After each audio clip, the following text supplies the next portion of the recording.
নমস্কার বন্ধুগণ, বোধের আলো চ্যানেলে আপনাদের স্বাগত। আমরা প্রতিদিন ওম শব্দটি শুনি বা উচ্চারণ করি, কিন্তু আপনি কি জানেন এই একটি মাত্র ধ্বনির আড়ালে লুকিয়ে আছে আপনার জীবনের সব সমস্যার সমাধান এবং আধ্যাত্মিকতার চরম সত্য? আজ আমরা ভারতের প্রখ্যাত দার্শনিক আচার্য প্রশান্তের একটি অত্যন্ত গভীর আলোচনা থেকে জানব ওমের সেই রহস্য, যা মান্ডুক্য উপনিষদে বর্ণিত হয়েছে। এটি কেবল কোনো ধর্মীয় মন্ত্র নয়, এটি আপনার চেতনার এক বৈজ্ঞানিক মানচিত্র। আজকের এই দীর্ঘ আলোচনায় আমরা ওমের প্রতিটি মাত্রা এবং সেই গোপন চতুর্থ অবস্থা নিয়ে কথা বলবো। ভিডিওটি শেষ পর্যন্ত দেখুন, কারণ আজ আপনার আত্মোপলব্ধির যাত্রা শুরু হতে চলেছে। আচার্য প্রশান্ত বুঝিয়ে বলেছেন যে ওম মূলত তিনটি অক্ষর বা মাত্রার সমষ্টি, অ, উ এবং ম। কিন্তু এর বাইরেও একটি রহস্যময় অংশ আছে। চলুন একে একে গভীরে যাই। অ, এটি আমাদের সাধারণ জেগে থাকার অবস্থা। আমরা যখন চোখ খুলে এই বাইরের জগৎকে দেখি, শরীরকে অনুভব করি এবং ইন্দ্রিয় দিয়ে জগৎকে ভোগ করি। আচার্য প্রশান্ত বলছেন এটি হলো স্থূল জগৎ। এখানে আমরা নিজেদেরকে শরীর বলে মনে করি। এরপরই আসছে স্বপ্নাবস্থা। যখন আমরা চোখ বন্ধ করি, তখন আমাদের মনের ভেতরে এক অন্য জগৎ তৈরি হয়, কল্পনা, স্মৃতি আর স্বপ্নের জগৎ। এটি হলো সূক্ষ্ম জগৎ। এখানে বাইরের কেউ নেই, শুধু আপনি আর আপনার চিন্তা। এরপরই আসছে ম, অর্থাৎ সুষুপ্তি বা গভীর নিদ্রা। এটি এমন এক অবস্থা যেখানে কোনো স্বপ্ন নেই, কোনো জগৎ নেই, শুধু এক গভীর অন্ধকার বা শূন্যতা। একে বলা হয় কারণ জগৎ। এখানে সব বীজ আকারে লুকিয়ে থাকে। আচার্য প্রশান্ত একটি গুরুত্বপূর্ণ কথা বলেছেন। আমাদের জীবন এই তিনটি অবস্থার চক্রেই ঘুরপাক খাচ্ছে। আমরা হয় জেগে আছি, নয় স্বপ্ন দেখছি, নয়তো ঘুমাচ্ছি। কিন্তু এখানেই কি সব শেষ? আচার্য প্রশান্ত বলছেন না। ওম চিহ্নের ওপরে যে বিন্দুটি থাকে সেটিই হলো আসল রহস্য। একে বলা হয় অমাত্রা বা তুরীয় অবস্থা। ম উচ্চারণ শেষ হওয়ার পর যে গভীর নীরবতা আসে, সেই নীরবতাই হলো চতুর্থ অবস্থা। আমরা শব্দটা শুনি, কিন্তু শব্দের পেছনের ওই অনন্ত মৌনতাকে ধরি না। অ হলো অতীত, উ হলো বর্তমান এবং ম হলো ভবিষ্যৎ। কিন্তু বিন্দুটি বা ওই নিস্তব্ধতা সময়ের ঊর্ধ্বে। ওখানেই সব দ্বন্দ্বের শেষ। আচার্য প্রশান্ত বারবার সতর্ক করেছেন, ওম কোনো জাদুকরী মন্ত্র নয়, যা উচ্চারণ করলেই সব বদলে যাবে।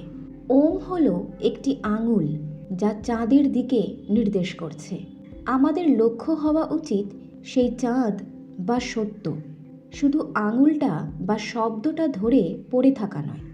জাগ্রত, স্বপ্ন আর ঘুম, এই তিনটেই মায়া বা পরিবর্তনশীল। একমাত্র তুরীয় বা চতুর্থ অবস্থাটাই চিরন্তন। জীবনের সব প্রশ্নের উত্তর শব্দের ভিড়ে নেই, আছে ওমের শেষের সেই নীরবতায়। ওম জপ করা মানে নিজেকে মনে করিয়ে দেওয়া যে আমি এই দৃশ্যমান জগতের কেউ নই, আমি পরম চৈতন্য। বন্ধুগণ, আমরা একটা মস্ত বড় ভুল করি। আমরা ভাবি ওম একটা মন্ত্র যা কানে শুনলে বা মুখে বললে কাজ হবে। কিন্তু আচার্য প্রশান্ত আমাদের চোখ খুলে দিয়েছেন। তিনি বলছেন ওম হলো একটা ইঙ্গিত বা পয়েন্টার। ভাবুন তো, ম উচ্চারণ করার পর যখন ঘরটা নিস্তব্ধ হয়ে যায়, তখন সেই নিস্তব্ধতায় আপনি কি খুঁজে পান? উপনিষদ বলছে ওই অমাত্রা বা শব্দহীন অবস্থাই হলো আপনি। আপনি অ, অর্থাৎ এই বাইরের জগতের শরীরের খাঁচায় বন্দী নন। আপনি উ, অর্থাৎ আপনার মনের আজগুবি স্বপ্নের জালেও আটকে নেই। এমনকি ম, অর্থাৎ গভীর ঘুমের যে অন্ধকার, সেখানেও আপনি হারিয়ে যান না। আচার্য প্রশান্তের সবচেয়ে বড় শিক্ষা হলো আপনি হলেন সেই সাক্ষী যে এই তিনটে অবস্থাকেই দেখছে। বোধের আলোর আসল উদ্দেশ্য এটাই, আপনাকে আপনার শরীরের বা মনের পরিচয় থেকে বের করে সেই অনন্ত নিস্তব্ধতার সাথে পরিচয় করিয়ে দেওয়া। আচার্য প্রশান্তর মতে এই মহাবিশ্বের যা কিছু দৃশ্যমান, যা কিছু সূক্ষ্ম এবং যা কিছু কারণ, সবই ওমের মধ্যে নিহিত। অর্থাৎ আমাদের স্থূল শরীর, আমাদের চিন্তা এবং আমাদের সংস্কার, এই সব কিছুরই ঊর্ধ্বে যাওয়ার নাম হলো ওম সাধনা। তিনি আরও বলেছেন, মানুষ যান্ত্রিকভাবে ওম জপ করে। ওমের মানে হলো বিচার। নিজের জীবনের অশান্তি, ভয় আর অজ্ঞানতাকে চিনে নিয়ে সেগুলোকে বিসর্জন দেওয়ার নামই হলো প্রকৃত ওমকার। আচার্য প্রশান্ত আরও একটি অত্যন্ত জরুরি কথা বলেছেন। আমরা যখন ওম লিখি তখন ওপরের সেই বিন্দুটির দিকে কি নজর দিই? ওই বিন্দুটিই হলো আমাদের জীবনের লক্ষ্য, যাকে বলা হয় তুরীয়। আমাদের জীবনটা শুধু খাওয়া, পড়া আর ঘুমানোর চক্র নয়।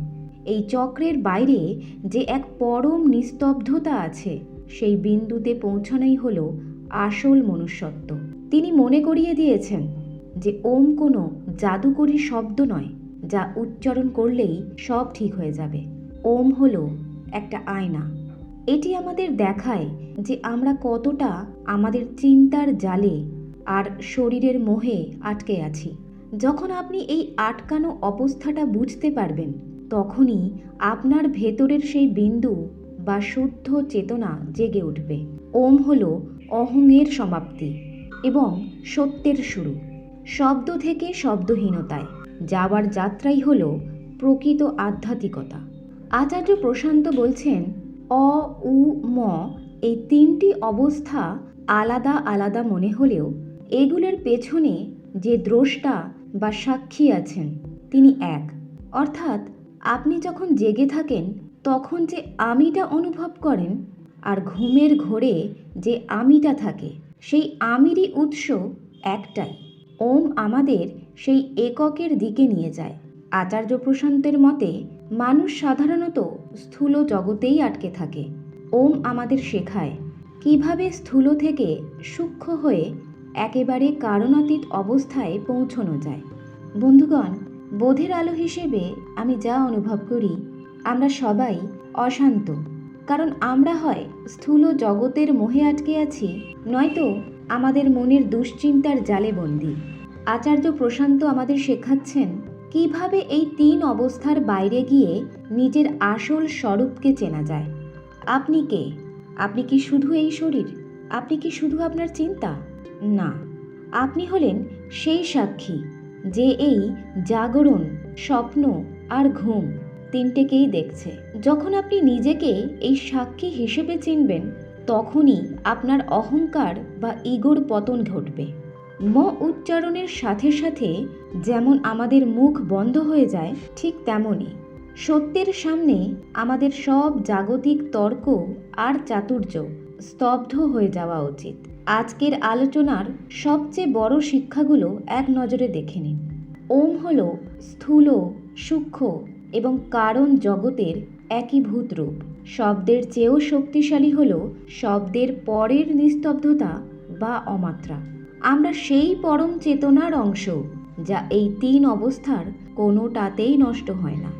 আধ্যাত্মিকতা মানে পলায়ন নয়, বরং নিজেকে এই তিন অবস্থার ঊর্ধ্বে সাক্ষী হিসেবে প্রতিষ্ঠিত করা।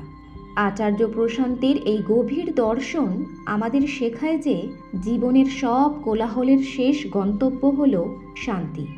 আপনার ভেতরের সেই নিস্তব্ধতাকে খুঁজে পাওয়ার নামই হল প্রকৃত মুক্তি।